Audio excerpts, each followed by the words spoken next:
Good morning, this is Travis Bement, and this is my economic commentary for October 12th, 2009. $8,000 tax credit, will it be extended? When you read about what's happening in Washington, all you seem to hear about now is health care in the Middle East. I thought that now would be a great time to talk about something that means a great deal to me, the $8,000 tax credit for first-time homebuyers. The credit is currently due to expire on November 30th, 2009. That said, there are movements in both houses of Congress to extend the credit and possibly even expand it. So how does everyone feel about it? Since my livelihood is tied up in the mortgage and home buying markets, I'm obviously a big supporter. By the end of September 2009, over 1.4 million Americans had taken advantage of the credit. In most markets, housing sales for both new and existing homes have been up by a large percentage each month that the credit has been available. Obviously, the credit is at least partially responsible for helping stoke that demand. As good as it may be, there are various opponents of the credit, and for good reason. First and foremost, the tax credit involves increased government spending, or at least more trouble for our national debt. For some, this credit can be considered another example of government pork.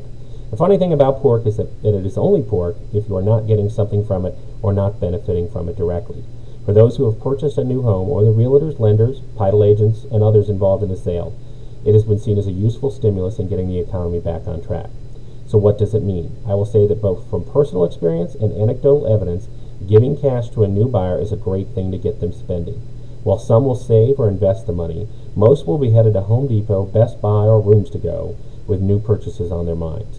In addition, a $150,000 home purchase will generate an average of $9,000 to the realtors involved, at least $1,500 or more to the mortgage banker or broker, plus monies for title companies, surveyors, appraisers, and many others.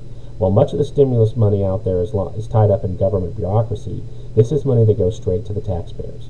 While there is no telling how many of the sales can be directly tied to the credit is certainly helping. So what are the options from here? There are calls to allow the credit for anyone buying a primary residence, not just first-time home buyers. There are also calls to increase the size of the tax credit to $15,000 or more. In my opinion, I would like to see the tax credit expanded to all primary residence buyers. The credit should be expanded to late 2010 and phase out slowly. People who buy now should get the full amount, and the amount should drop by $1,000 or so each and every month as it gets closer to expiring. What do you think? Let me know, and I'll share my responses over the next coming weeks.